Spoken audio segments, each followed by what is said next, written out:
Hello, and welcome to the AppleInsider Podcast. This is your host, Wesley Hilliard speaking, and our sponsors this week are Bartender and Nordsteller.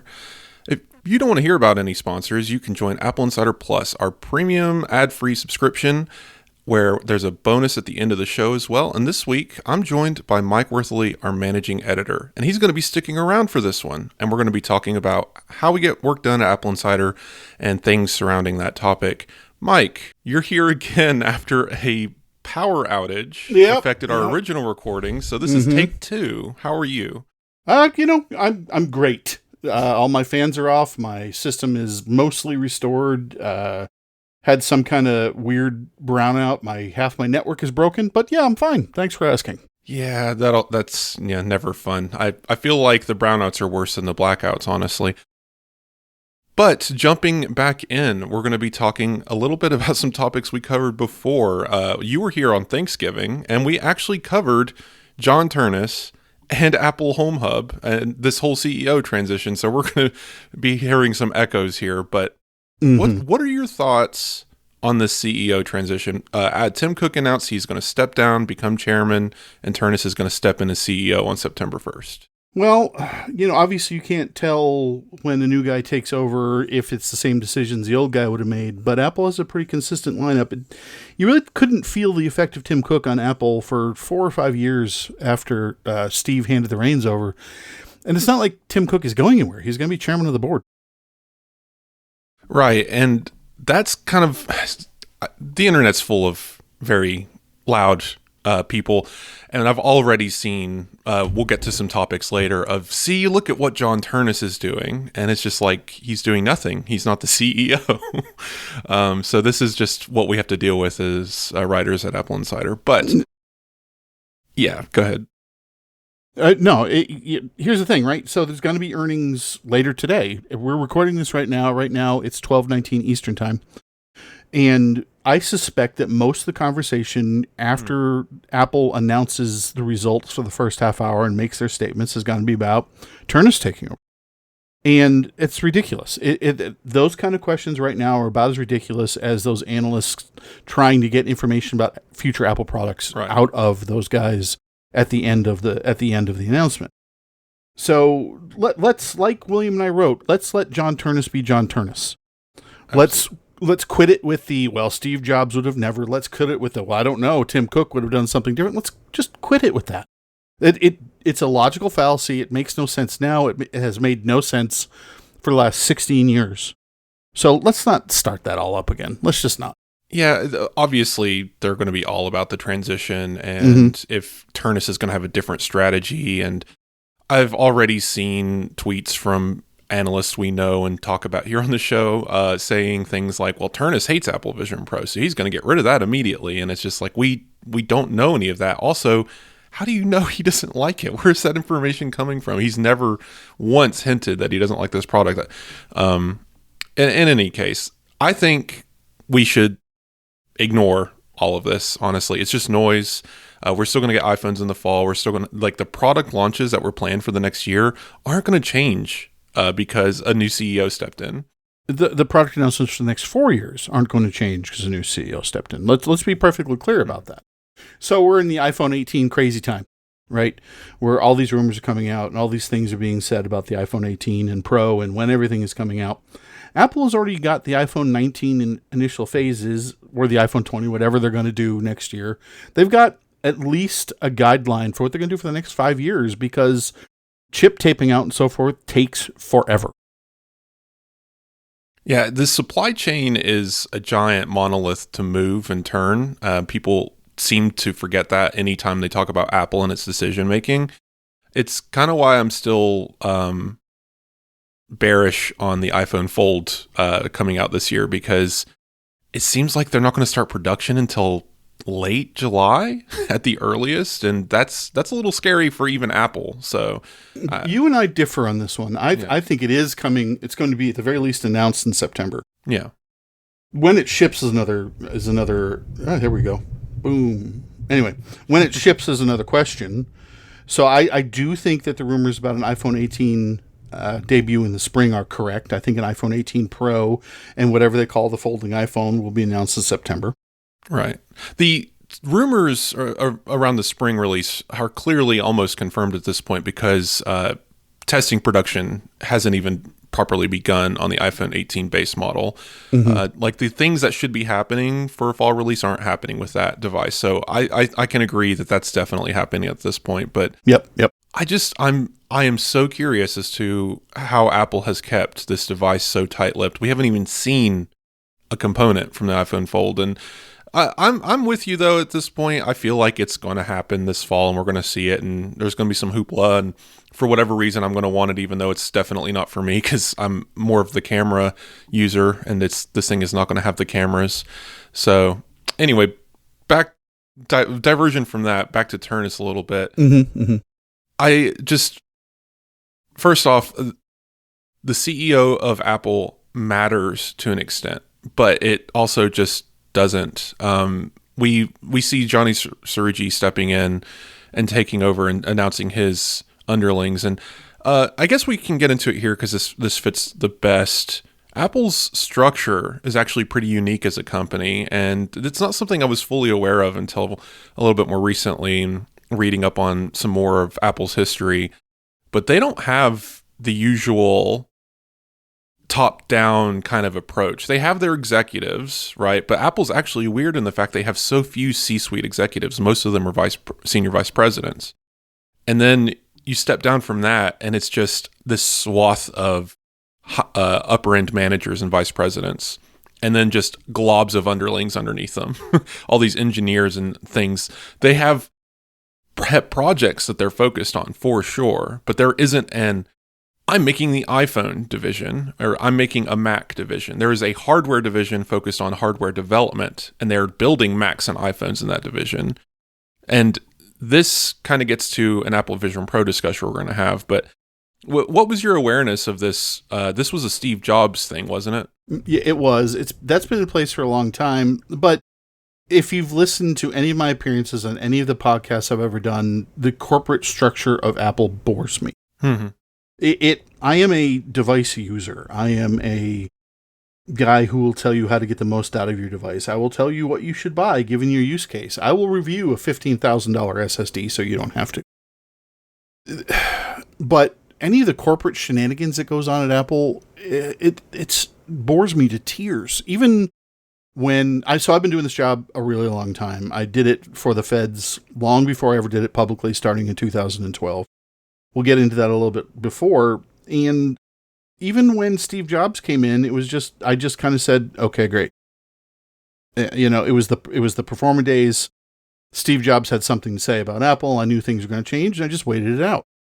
And that's exactly what we need to do now. Even with the corporate structure of Apple being what it is, and being that it's in flux, and being that Apple doesn't specifically have an iPhone silo and an iPad silo and an Apple Vision Pro silo, who cares? Yeah. Seriously, who cares? And this is kind of what I was getting at. We had a whole Apple Insider Plus segment on, does the CEO of Apple even matter? I mean, to an extent, yes. But again, it's just to us, to consumers, to the nerds. It shouldn't matter. There should not be debates and forums over whether or not a man wearing a t-shirt can do a good job as CEO. Who cares? This kind of, you bring up Steve Jobs coming in. He came in and killed a bunch of products immediately, sure, because killing a product is easy. But it was another, year and a half before we even heard anything about a new product. Yeah, it was a while. It was almost 2 years after he came back till the iMac came out. And they kept on going the same beige box routine with the G3 desktop, G3 Tower, the beige ones, of course.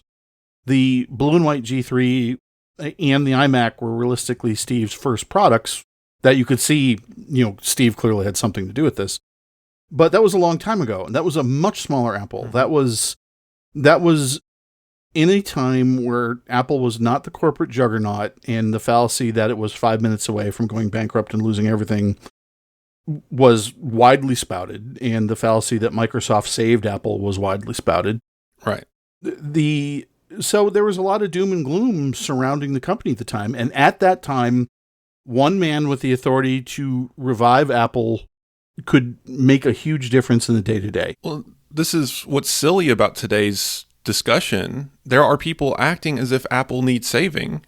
And as we'll find out with earnings, They really don't. Oh, that's so evergreen that Right. Steve Jobs never, like I said before, and things like that have been ridiculous. Apple will never need saving in our lifetime again, ever. Right. They have enough money to basically cancel all of their product lines and just run on gas and fumes for decades. But yeah, I did the math about 2 years ago, and Apple could keep everyone on board, run off their existing cash, never ship, never sell another product, never charge for services, and the company could still run for something like 18 years. Apple has less cash now than they used to, right? Because they keep buying back shares and so forth, and paying dividends and that kind of thing. But I would be surprised if that number wasn't 10 years today. It would very much surprise me if that number wasn't still 10 years. See, I like Apple history, so that's why I get into some of this corporate structure, because it really affects the history. But, like, ask me about Apple today, and I'm just shrug. Like, sure, we know the names, we report on these people, but it's just, it doesn't affect the end result, because Apple's still going to make the product. They're still going to release the thing. It would take monumental effort for any single person to change anything, and even then it would be such a small change. I wanted to get to this Apple Vision Pro thing because sure. Mm-hmm. The reason why I brought this up earlier, it's important to understand Apple's structure, because Apple Vision Pro is weird, right? And Apple Car, Project Titan, was weird. Both of those had dedicated teams doing mounds of research, one on computer vision, one on on autonomous vehicles. And Apple really doesn't usually do that. They have an R&D department, which is, I guarantee you, full of 100 different iPhone folds and folding tablets and all these future tech things and patents that we see come through, right? That's what R&D is for. But R&D did not work on Apple Car. It was its own division, which, again, is rare. Mike Rockwell was leading a special devices team, and that basically transitioned into the Apple Vision Pro team. And for years, we're talking since 2015, they worked on this Vision product line. And then we saw the actual first product in 2023, and then another iteration of that in 2025. There's no longer a need for a special team to develop this product, because the product is developed. It's out there. It is what is going to be for years to come. So last year, when Mike Rockwell stepped over to the AI team, they already began dismantling that team. He took most of his team with him to AI and Siri, and portions of it went to robotics and portions of it got spread around the company. But apparently it existed in some fashion, the Apple Vision Pro team, until recently, which a rumor says they finally fully disbanded it. But for some reason, that rumor got turned into Apple has killed the Apple Vision Pro, which I don't believe. Oh man, there's so much to unpack with all of this. Yes. Number one, let's roll back a little bit to the Apple Car. Folks are saying that, oh my God, Apple just wasted $10 billion in this, and they absolutely did not waste $10 billion on it, because most of that is R&D. A good portion of that is materials. A good portion of that is computer vision. A good portion of that is, you had talked about self-driving systems, but there's a lot of artificial intelligence training involved in that kind of thing. Right. There was a lot of labor put into improving maps as part of that project, because you kind of need the maps for a self-driving car. So to say that $10 billion was lit on fire is false. It wasn't. Does that mean we're going to get an Apple Car at some point in the future? Probably not. I have always said that Apple wants no part of transmission and engines in their stores. They want no part of that. I have always said that they are more interested in the software to get that done. And you can see that in CarPlay Ultra. You can see exactly what I've been predicting for 10 years in CarPlay Ultra. Admittedly, it's not really anywhere yet. It's in a couple of cars that have been announced that Apple has kind of just hand-waved at, sort of. There's never been a big press push on any of those things. I don't think you can count on seeing a review of any of those things on AppleInsider, because, frankly, we don't have the money to rent a car with CarPlay Ultra for any extended period of time. And Apple Vision Pro, it was Apple's worst kept secret for about 5 years. And there are patents for something like Apple Vision Pro going back about 15 years. So that kind of product has always been on Apple's mind. And if you go back to some of their Knowledge Navigator stuff way back in the day, back when the Snow White design language was still around, you could see where that was going. You could see that Apple was considering a headset at some point.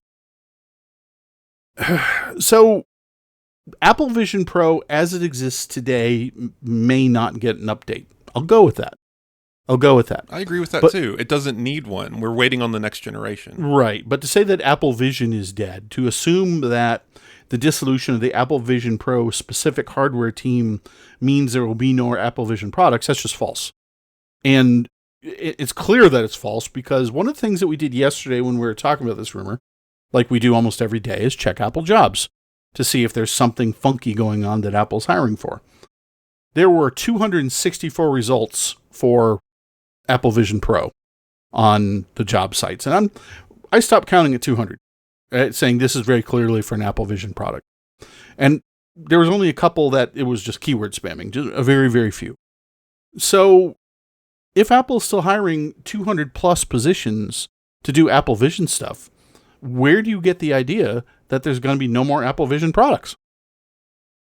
It is such an odd thing, and I don't want to pick on any publication. This story broke from a inside source speaking to Mac Rumors, and the person writing the story arrived at the conclusion they arrived at for whatever reason, but their headline basically said Apple has given up on Apple Vision Pro, and I can see how they got there, but that's why we did our piece. That's why we did our analysis, trying to figure out, is this the case? Is Apple doing this? And I could not find any signs showing that they had given up on this product. There aren't any. Yeah, and what's we're going to get Vision OS 27 in a few weeks, mm-hmm. and everyone obviously is going to be like, well, they only did that because of course they did. They already developed it, but no, it's just not how it works. This is the device we're going to have for probably another 18 months because it is what it is. I personally think, and I put this in the story, that we're in an Apple Watch situation. They want to build a thinner, lighter, cheaper Apple Vision Pro mm-hmm. without sacrificing resolution and fidelity and right. control. You cannot do that today. There's no technological ability. There's no financial ability. It's just impossible. So they have to wait until the technology and the supply chain catches up with their demand. And that could be as much as a year, 2 years. So the next generation Vision Pro, Vision Air, Vision Neo, whatever you want to call it, is still in the pipeline. R&D is absolutely working on it. They just don't have a dedicated team wasting their time twiddling their thumbs for 2 years while they wait for the technology to catch up. Yeah, that sums it up. And that's the thing with rumors and reading the tea leaves and so forth is...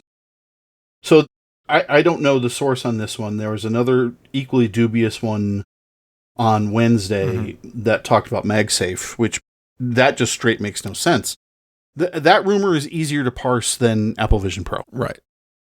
So speaking of MagSafe, just to throw it in here, the idea of getting rid of MagSafe to save space, I think was their whole pitch. You would be getting rid of wireless charging altogether because MagSafe is just a thin strip of magnet at the end of a coil. The coil itself is what does wireless charging. So to quote unquote get rid of MagSafe and keep wireless charging would be pointless. You're not saving anything. Yeah, so the clearest through line in this, there's a lot of things pointing to MagSafe continuing, but the clearest through line in this is the iPhone 16 shipped without MagSafe. And every single rumor said, every single review said, why no MagSafe, Apple? Money. I'm not even sure I buy that. I think the 16E was a test shot to see if maybe they could get away without doing MagSafe, because those magnets around the wireless charging coil cost pennies, and it wasn't a space issue. They cost pennies. So it's back in 17E. That what clearer sign do you need that Apple's not going this route? Right. And the accessory ecosystem that Apple single-handedly created and then helped develop the standard that allowed Android to adopt MagSafe. They call it something else, MagLock or something. But Android does it now too. And I was on Discord recently and someone was saying, all I got to do is slap a magnet on the in a case, and now I have MagSafe. I'm like, that's not MagSafe. That's a magnet. That's great. You can attach a wallet to your phone, but MagSafe and Qi 2.2 is a very specific spec. You're getting very specific speeds and efficiencies that otherwise aren't there. Slapping a magnet on a wireless coil is not going to get you the same efficiency and charging speed as actual MagSafe. So it's not going anywhere. And the one other thing that I will say that maybe brought this rumor about is the iPhone Fold won't have MagSafe. Can you imagine trying to place a foldable iPhone on a MagSafe puck? It doesn't make sense, right? Why? You've got to have one side of the device will always have the cameras. So maybe there's a second screen on the folding iPhone. Maybe there's not. We don't know. But the camera side will always have a blank space on it just because of the space the cameras take on that. So I don't see the iPhone Fold, the folding iPhone, the iPhone Ultra, whatever you want to call it. Let's just call it the folding iPhone for now. I would be very surprised if that does not have MagSafe. Be very surprised. If it has an outer display, it could have MagSafe because it's kind of an iPhone form factor. It's sitting square centered on a puck. But if you have to open the display to see it, because this is more about standby and charging stands, because maybe you're right. I hadn't really considered that. You could have MagSafe or Qi charging by just slapping a puck on the back of the thing and not use it on a stand. But my brain always goes to MagSafe stands, which is highly impractical on a device that, when opened, would have all of the weight on the left side, right? It would just tilt off of the MagSafe stand and fall off. But so these devices still aren't going to be hugely heavy, right? So maybe we're looking at a device that is going to be not as long as an iPhone Pro, certainly smaller than a Pro Max. And I've got an Anker MagSafe stand that I'm staring at right here, and my 16 Pro is vertical on it. And this takes a lot of pull force to get this thing off. So I don't see with this open on one of these stands where that would be a huge problem. Well, pull force, yes, but rotational force would drag wherever the camera is going to pull downwards and rotate the whole device. That's my assumption. Let's test that out, shall we? So I've got it right now at about a 45-degree angle. I've got it, the camera side is down, so it's tilted to my right. And there's no pull on this at all. And even if I try to rotate it, I have to give it I'm not cranking on it. It's not like a valve or something like that. But I have to give this a significant amount of force on the long axis to make this move. And you're looking at something where the camera magnet would be even closer to the center of the force on this. So I don't know. I think it would work, but we're all going to find out together here in a couple of months. I mean, I still wish this thing wasn't an iPhone. I would buy it in a second if it was actually just an iPad mini that you could fold open or something. But the fact that it's replacing the device that I use as my camera just hurts too much. I really need those cameras, Mike. Moving on, because honestly, we killed Vision Pro to death here. This episode is brought to you by Bartender, the macOS utility that lets you clean up your menu bar. Let me tell you that I've loved using Bartender over the years. I may be iPad first, but Bartender is one of the few apps I immediately install when I'm dealing with a Mac. Not only does it let you arrange your menu bar apps however you like, you can hide them away for when you might need them. Whether it's action-based, time-based, or otherwise, the menu bar item is there when you need it. Bartender has taken things even further with a new widget option. It's relatively new, but a powerful tool that lets users create their own menu bar items. Whether it's scripts running, custom menus, or more, there's a new option for you. These widgets can replace entire apps, and users can even share their widgets with others. Bartender also offers must-have customization options like the ability to get rid of liquid glass, at least in the menu bar. Switch between a gradient effect, glass, or go back to the classic style that you might miss on macOS. If you're using a Mac with a notch in the display, Bartender will come to your rescue. It can modify the behavior of the menu bar items so you never lose one behind the notch again. If your Mac's menu bar is getting crowded, check out Bartender at macbartender.com/AppleInsider to try it out. And use the discount code AppleInsider to support the channel and get 10% off Bartender 6. Visit macbartender.com/AppleInsider. Thank you to Bartender for supporting the Apple Insider podcast. Do you do app subscriptions or do you avoid them? I try and avoid them as much as possible, but with things like video streaming services and things of that nature, it's you can't. It's an unavoidable fact of life anymore. I've slowly whittled my way down to the necessities. I have a couple of apps, like I pay for my food tracker because that's still not built into iOS. We'll get to that later. I pay for, I believe, drafts and a couple of things, just professional tools. ShareShot, I believe, is one of those. So bare minimum subs, and then I have my subscription services.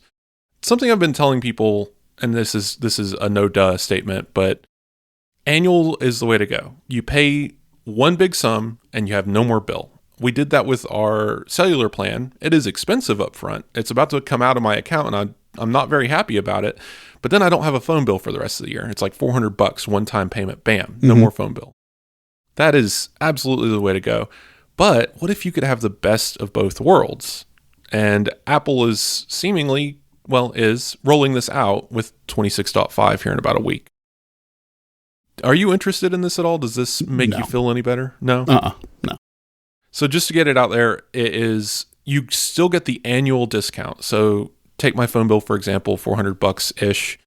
Instead of paying a giant lump sum up front, which is a high out-of-pocket cost, I do get that annual savings of, I don't know, like $50 a year by doing it that way. But now I can pay a monthly fee still, but I am basically signing a contract saying I will pay 12 months and it will equal out to this amount. And that gets me the discount. So Apple is basically introducing contracts into App Store subscriptions. Yeah, this is going to be messy. Yes. This is going to have to be explained. So the Apple Insider audience, if you're listening to this, you probably can handle this on your own. Mom and Pa America will say, well, I can pay annually, pay monthly. Oh, I'm only going to use it for 7 months. I'm going to try and cancel this. And then somebody at Apple is going to have to say, oh, no, you signed up for a year. If you can cancel this, sure, but we're going to make you pay up front now. Yep. They're going to Adobe this. And I don't think this is a good idea. I think this is It's just the same problem that Apple ran into when they were paying out of their own money. What was that called? Apple Pay Later, where they were basically guaranteeing loans with Apple's money. And that was just, they gave up on that very quickly. I enjoyed that program, but yeah, there's clearly a reason why that had to go away. Because if you do an annual contract and then tell your credit card company to ignore Apple payments or whatever, you withdraw your card or put whatever and stop payment, your account gets locked. Yeah, it's all those apps you wanted. Yep, you're done. Your iCloud is suspended until you resume billing on that. Yeah. So there's no getting around it. And we're going to be writing stories, I can almost guarantee it, about people losing access to their iCloud account because they stopped payment on something they thought they wanted and didn't. And it's going to be a mess. You're right. Like it's great for people like me who want this kind of option for certain things. Like I'm not really sure what subscription. You know what? I would use it for Apple Creator Studio because it's like $100 some bucks. I wouldn't mind having that discount carried out over time. I mentioned this in the piece. I would love this to be an Apple One option because I'm not going to get rid of Apple One, but there's no Apple annual Apple One subscription because it would be like $450. If Apple offered it a little cheaper and I signed a contract saying I will do a year because I could get a discount and that would be great. I don't know that Apple's going to do that, but that would be my wish out of this situation. Mm-hmm. Would you do that if you... No, because you have Apple One, don't you? I do have Apple One. Apple One, it's one of those bundles, right, where it only works for you if you're using everything in the service and would be paying separately for it. So my kids use Apple Arcade all the time, and honestly, there's a couple games in there that I play too. There's storage space. There's a lot in there that I'm using day to day, which is why I do that. But this just seemed, like I said, like a nightmare waiting to happen from a customer service standpoint. I agree that the Apple Creative Studio should go into Apple One somehow. Yes. So right now there are 3 main subscription services for Apple, right? There's the Apple One bundle. There's AppleCare, which AppleCare One. AppleCare One, which be careful with, because like the MacBook Neo, I think is less than the monthly charge for one device on AppleCare One. And there's the Apple Creative Studio. So I would be surprised if those three get put into one Apple One Plus or something like that. Super mega ultra bundle. Yeah, I just don't see that happening. Apple likes their money, and people are paying this stuff now. They had an incentive to bundle Apple One because no one was going to pay for Apple Arcade and Fitness Plus on their own, or Apple News for that matter. But forcing a bundle means savings. Also, now people are probably using these services because they feel like they have to, because there's some monetary attachment to it. So it's a win-win for Apple and customers. That benefit stops happening after a certain point, and I think they might have hit their peak. I mean, they were going to do this Apple Health Plus thing. They kind of smartly backed off of, because they're like, should we be charging for health? No. But let's move on to, we're talking about charges and app fees and stuff, and this court case is eternal.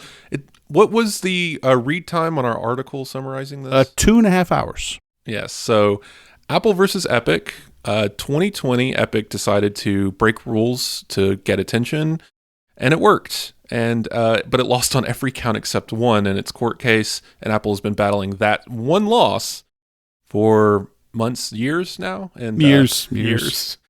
And we're back to now Apple having to fight the Supreme Court and the circuit courts, the Ninth Circuit Court, over this trial. Now, what is the Supreme Court thing? Apple, basically, this case went to the Supreme Court, but on Epic's push the first time, and the Supreme Court said, no, we're not going to listen.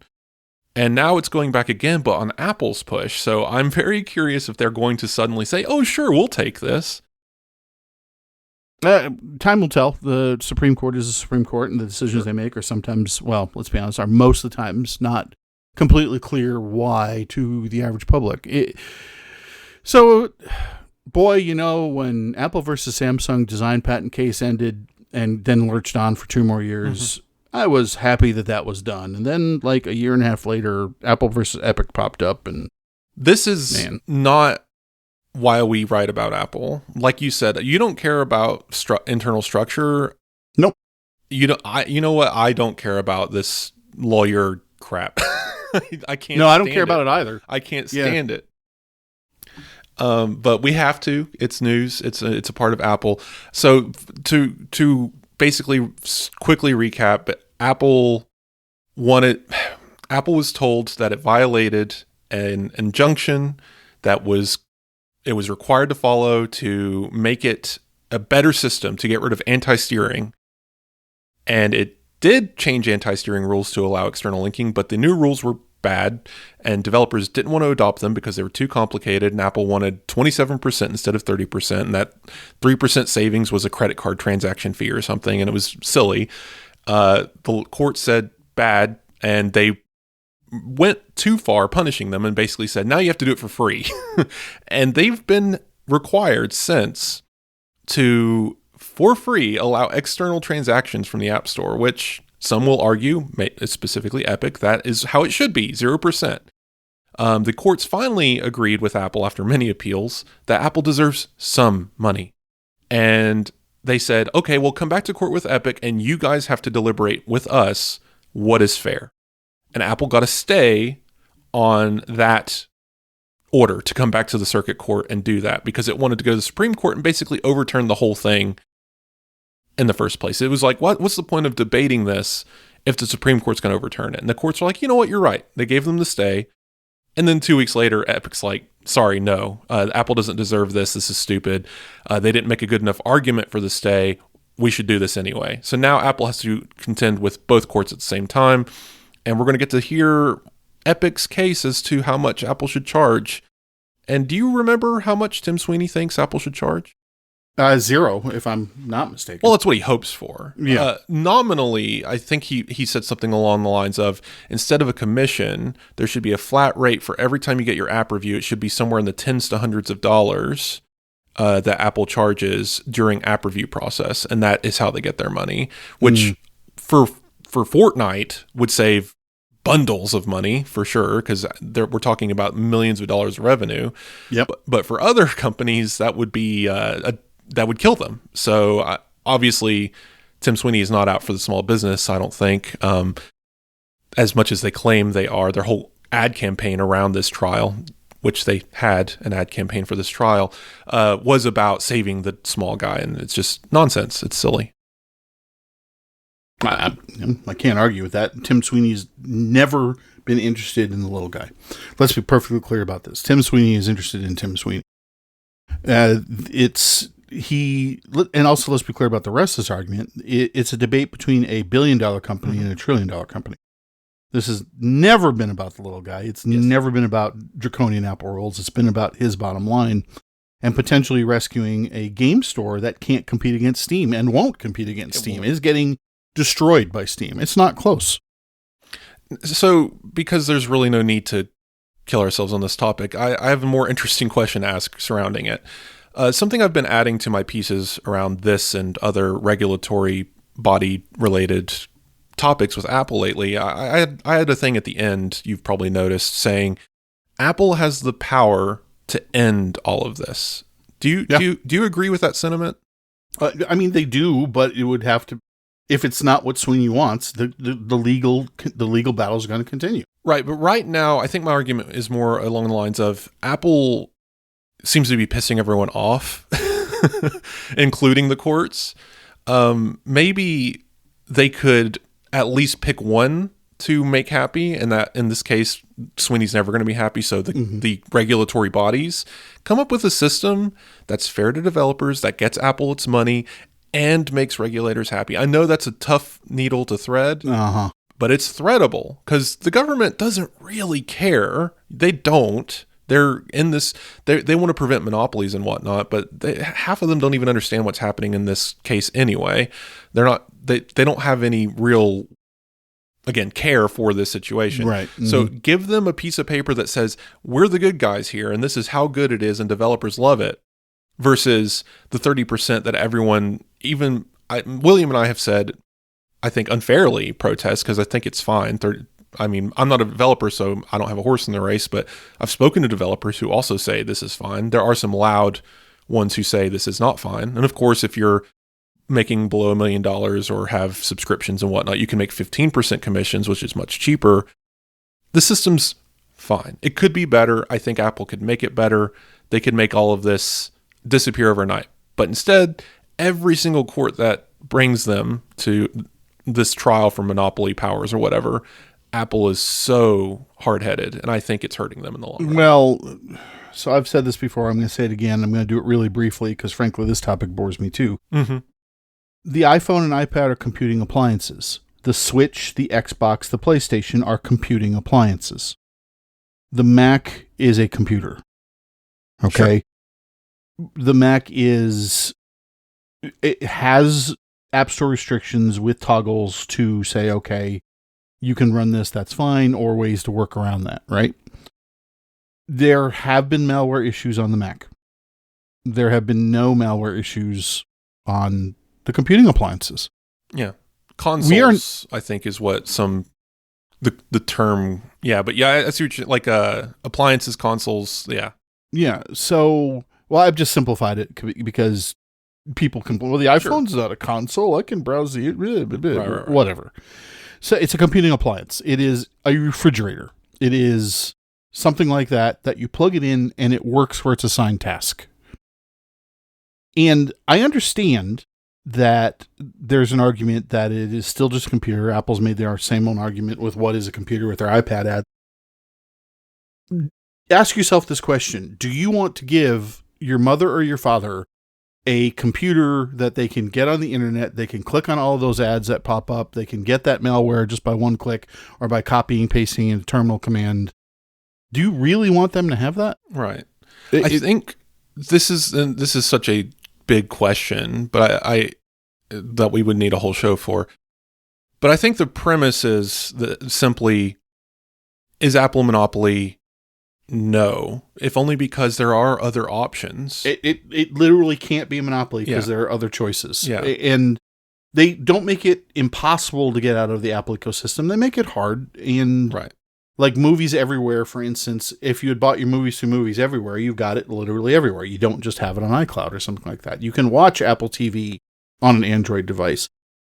It's a complex situation. I have done support for many years for people, and there are lots of times I've shaken my head and just wondered why we don't have licenses to get on the internet.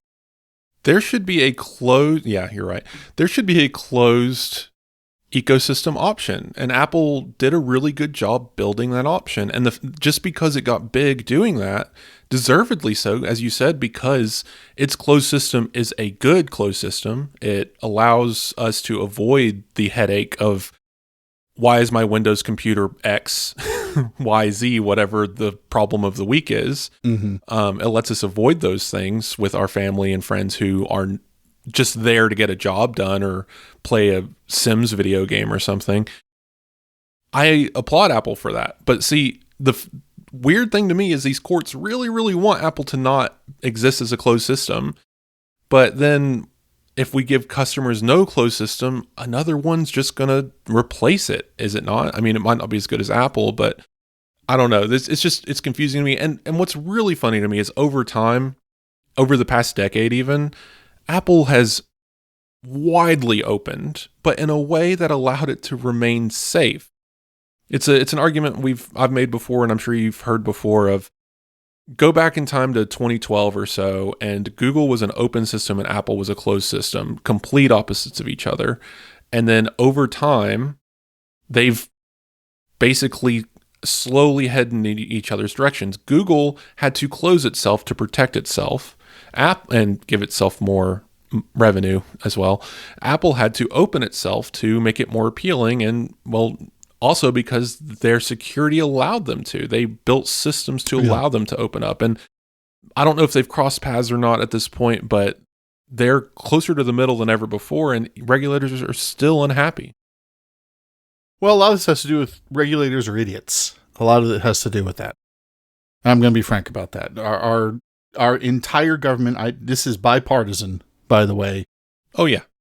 Our lawmakers do not understand modern technology, full stop. They just don't. And they're more interested in re-election than they are in actually learning that kind of thing, but that's a tirade for another day. Mm-hmm. Oh, yeah. No, if the parties were switched right now, God help us in the tech field, because it would not be pretty. What the plans that they had on the table before things switched over, we would be talking about a lot of very weird things, including the getting rid of Section 230. But that's a whole nother topic. Oh, well, yeah. Section 30, none of the government wants it, but it has to exist. It needs to exist. It has to. But we'll talk about that in a future podcast. This episode is brought to you by NordStellar, a threat exposure management platform brought to you by the folks behind NordVPN. Whether you're a small business or a giant enterprise, NordStellar has flexible plans that scale with your business. Being on the modern web means being concerned with the potential of data breaches and other security events. NordStellar can help you identify breaches early and give you the tools to proactively take control of the situation. Leaks happen, and NordStellar will monitor the dark web for you across its more than 40,000 sources. It will notify you of a breach the moment it is detected, which means taking action before data leaks can be used for malicious purposes. NordStellar can help track adversaries and provide malware logs. It prioritizes relevant threats to stay one step ahead of attackers. Whether you're a manager or C-suite executive, NordStellar can help protect you and your company from phishing, account takeovers, and identity abuse. Leadership will also be protected from impersonation and targeted threats.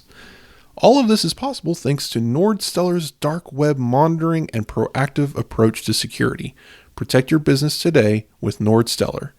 Get an exclusive offer. Unlock your 10% discount on NordStellar with the coupon code NORD AppleInsider -10-NordStellar. That's all one word. NORD AppleInsider -10-NordStellar. Just mention it to NordStellar. Thank you to NordStellar for supporting the Apple Insider podcast. So Home Hub, you don't care. We talked about this before. You don't want one, and you don't understand why it's ever going to exist, but this rumor will not die. No, so yes, I don't want one. I understand where it's attractive to folks. For instance, you are building out your new home, and I think that it would be helpful from a start from the ground up. I think, like with anything else, home automation, the more you add to it, the more complex it gets. So I don't know. I think this is an incredibly niche product that you will get. I will not. Yes. Andrew O'Hara will get it.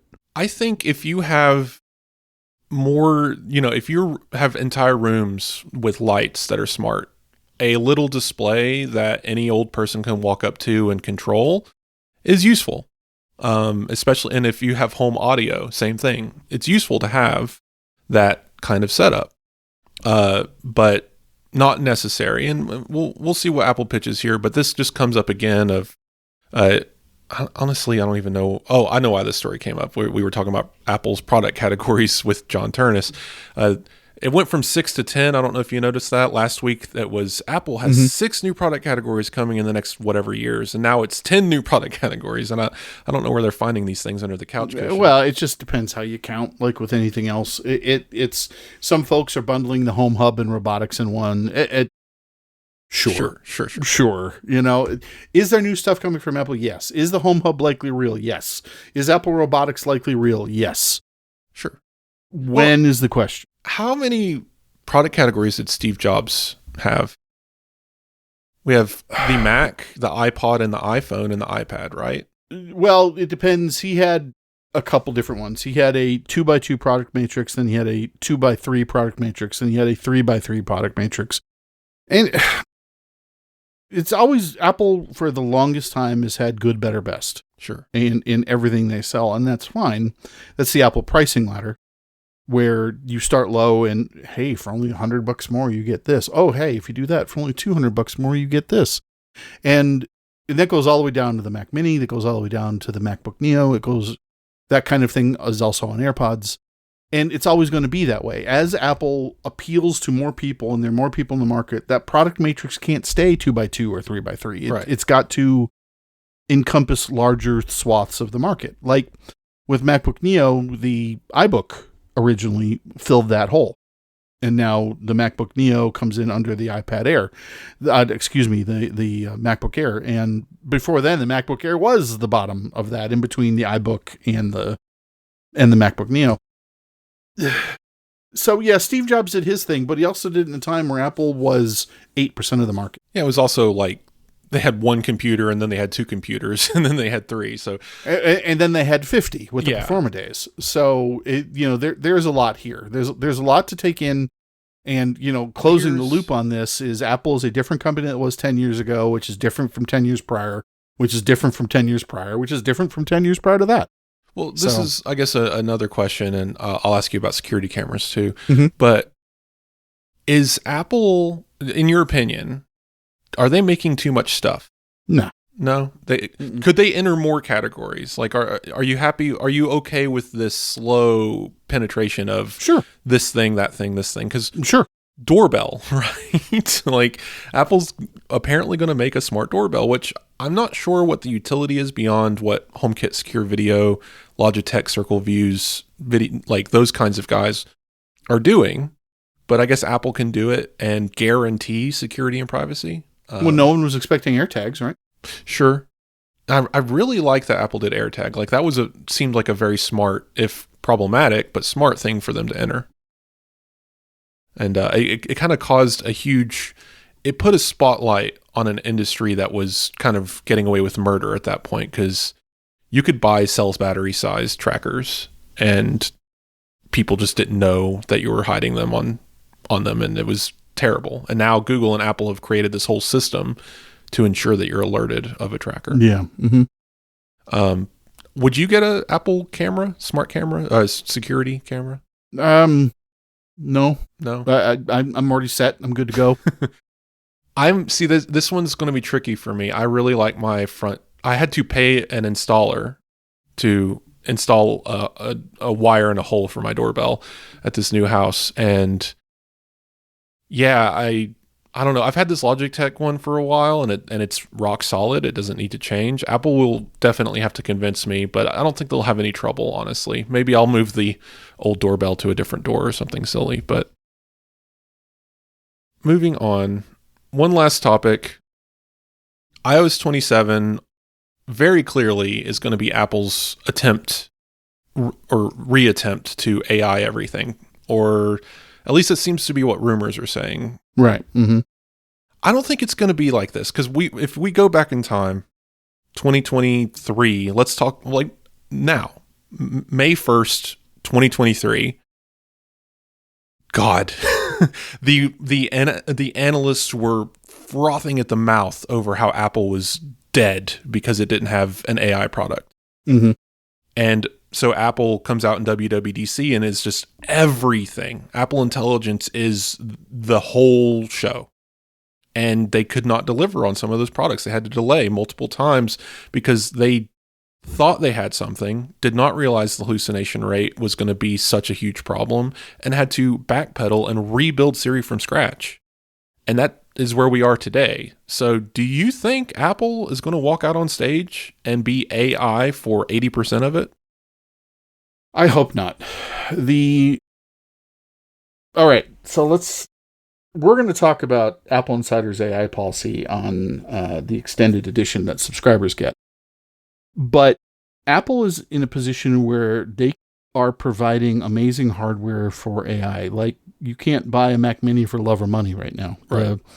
You can't buy a Mac Studio high RAM at all. And that's for multiple reasons, but one of them is demand for the products. One of them is the Mac Mini is a powerful piece of hardware in a very small box that is well cooled. And the Mac Studio is just a bigger version of that, right? Apple could just do their App Store rules, just take their money from the AI purchases of the apps and purchase of the tokens that you need to run the AI apps and call it a day. The Apple Intelligence is okay. Apple Intelligence is only ever going to be okay. Yes. Apple is not going to release something like Claude. They're not going to release a full AI experience for macOS this year. It's not coming this year. It's just not. I would very much like the voice assistant to get better. Yes. I would very much like that. I haven't really used it since it shipped because it doesn't work great. It works great to turn on and off the lights in this house. Start the music and so forth, but it doesn't do much of anything else. Well, I'm guessing, seeing this AI bubble as a problem too, right? Like, it should never have gotten to this level of crazy. Oh, it was always going to get to this level of crazy. Oh, sure, but it shouldn't have. Like, at some point, these companies are going to say, oh my God, we can't make money off just this. And there's going to be consolidation, and there's going to be things of that nature. At some point, a court is going to stop buying the argument that it's too hard to pay creators to farm LLMs on their copy. Right. At some point, that whining has to stop. So my stance on this, there's a healthy middle. Apple being the lower end, mm-hmm. and OpenAI being the upper end. I think there's this middle ground, and I think Apple has it right in philosophy, not execution, of Apple's philosophy, which I don't believe is going to change. I have a story on that, of keeping it out of the way. It is a background tool. You can decide to use it. It's there. It's a rainbow color. It is kind of in your face. It's going to be in the camera app. It's in the editing tools. It's in writing tools. You can see it. It's there, but you can ignore it. There's even a toggle in settings still today that you can turn it off. That might go away. Who knows? But it's out of the way. It is a background task. Apple, I believe, first mentioned AI as a product in 2018. And how it was handling computational photography with machine learning and intelligent features, right? They weren't getting into the whole quote unquote AI game, but they were talking about it that way. And generative AI, as we call it, when it came around around 2022, Apple just looked at it and said, why? And avoided it for at least 2 to 3 years before finally coming out with, honestly, kind of trashy generative systems. Even this playlist tool in Apple Music they came out with is not great. because I don't think they have the heart for it. They don't care. And I kind of agree with them in a way that this is an industry bubble that ultimately, when it does, I keep saying pop, it's deflating, I think. We're not going to get a pop. It's not going to be that satisfying. No, we're not going to get a pop on this. No. But when it finally does fully deflate and we can step away from it and look at it as intelligent human beings, we can say, oh yeah, this is just a hammer that makes things go faster. I have a fun metaphor for this. So for ages and ages, the Russian submarine fleet would come up with a new technology. And they would say, hey, let's make a boat around it. So the Soviets had, at one point, like 28 classes of submarines. Many of them were 1 or 2 up. Like things like liquid metal coolant for your reactor. Instead of evaluating if something worked in a non-critical environment, there's a pun there, the critical, but anyway, the inadvertent. Instead of doing that, they would just throw it out in the water and see what would happen. And it didn't matter what the results were. It didn't matter what the casualties were. It didn't matter how that all went down. They got the data in a production environment, meaning operational submarine experience, and they paid for it. They paid for it dearly. They don't do that anymore. And they shouldn't have done it in the first place. And that's kind of where we're at here.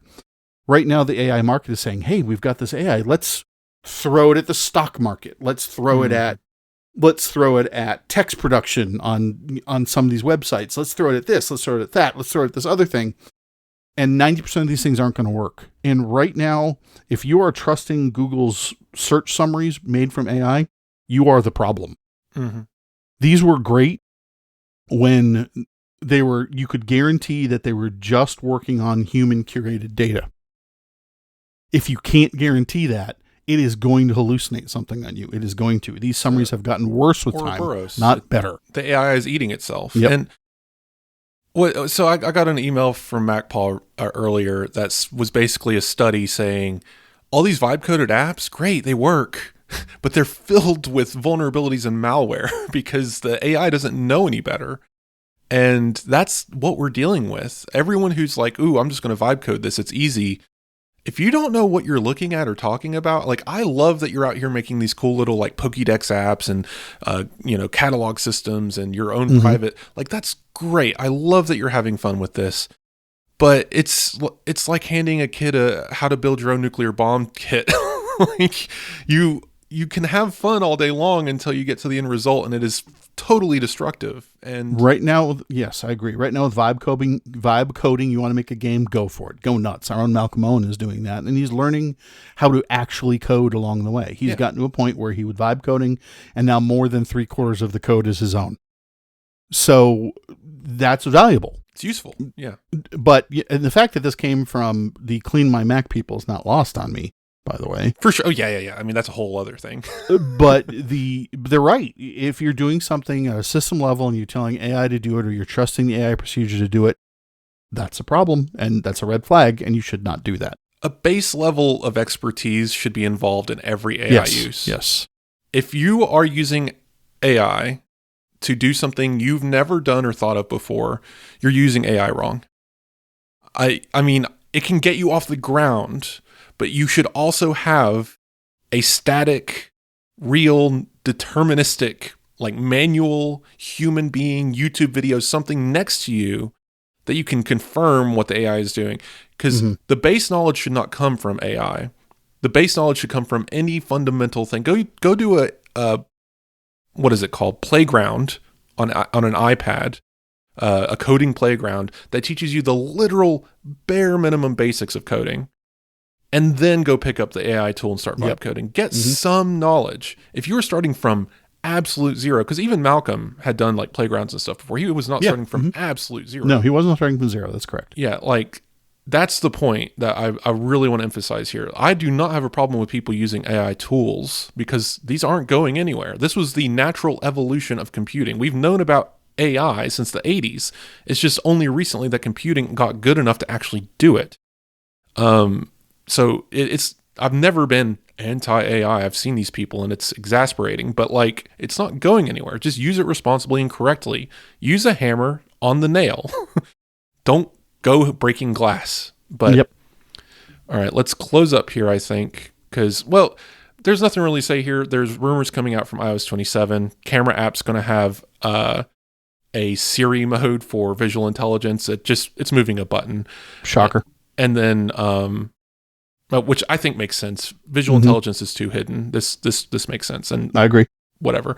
And then Photos is going to get 3 generative modes that are very obvious. Extend from the frame. So if you took a square photo and you want it to be 16 by 9, it might be able to make up what was there. We'll see how that goes. You know what? Don't do that. No, seriously, don't do that. You really don't need to do that. Go to YouTube, watch a 5-minute video on how to frame your photos. Done. You're done. It just, you really almost never need this. Every now and then, like the only place I could see this practical is if you get one of those weird, stupid PR photos that is on like a white background, but it's off-white. It's like this gray white. And then there's a shadow underneath the product that gets cut off at the edge of the photo. And you need it to be a bigger shape, but you can't add the background without adding the shadow. And it gets so complicated so fast. That's when that tool becomes useful. Any tool has a proper use. A crowbar can be used to pry something apart. That's the proper use. Or you can use as a hammer. That's the improper use. So yeah, like, sure. Extend background, it's going to exist. It's probably going to be super weird. I honestly, I'm with Amber on this one. I can't see it working very well. I'm interested in the spatial repositioning thing. My guess is right now, if you're an Apple Vision Pro and you do a spatial photo, you can turn and look at a different angle of that photo. That's neat. It's a party trick. What I'm guessing is going to happen is you'll be able to change the perspective by looking around the corner. Right now, you see a bunch of weird smudge. Well, what this is going to do is generatively fill that area. And so it's not smudge anymore. It's going to guess what's supposed to be there. So yeah, probably. Neat, whatever, who cares? They're going to be tools. They're going to be there, and you can ignore them. But let's close up with some podcast reviews. If you want your podcast review read on the show, go to Apple Podcasts, leave a review, 1 to 5 stars. Doesn't matter. We love hearing from you guys. We love the critiques as much as we love the compliments. Here's a long one from Alpha Omega I Am. 5 stars, landscape home option. First off, they say that they love our podcast, and I appreciate that, that we're honest and don't really worry about offending the listener too much when we're doing our coverage, because that's the point. We have our opinions. We're not going to change them. They have a question, though, about landscape home screens, which went away with iOS 14. That's key, though. iOS 14 is when we started getting the big customization options in iOS, and I think that clashed with the landscape home screen option. They want it to come back. They wish it would come back. I think they blame the dynamic island. It's not that. It really is just widgets are hard to rotate. So I personally don't miss it. I really enjoy the standby mode when it's on MagSafe. And if you're having trouble with your landscape iPhone while driving a truck down the road on a mount on your dash, first off, maybe consider getting an aftermarket CarPlay solution. They're pretty inexpensive. But if you must use your phone that way, get a driving focus and add gigantic shortcut buttons to your home screen that are color-coded that says, play this radio station, play this podcast, call this person. And it's just 4 giant buttons on your home screen. And that way you don't even have to look at it. You can just press it. That is my advice. Yeah, that works great. But thanks for that review. Of course, like I said, leave us a review there. You can email us. Wes@appleinsider.com is my email. Also, I'm HillyTech on Blue Sky or Mastodon. Reach out there. Always happy to see you guys. And Mike, where can people find you? You're not so much of an internet guy. Well, I mean, that's wrong. But you can find me where I like to get your correspondence at mike@appleinsider.com. Right. See, that is probably the best way, honestly, because even social media gets drowned out so easily. So thank you, Mike, for joining us again for the show. If you want to hear more from Mike, we're going to be talking in Apple Insider Plus. That is the ad-free extended edition of the show. So stick around for that if you are a paid subscriber. If you are not, go to Apple Podcasts and get the paid version. Very obvious button. Or you can go to our Patreon and get it that way as well. I'd like to thank our sponsors this week, once again, Bartender and Nordstellar. And we will be back to talk to you guys next week. Well, at least William will be back to talk with me again next week.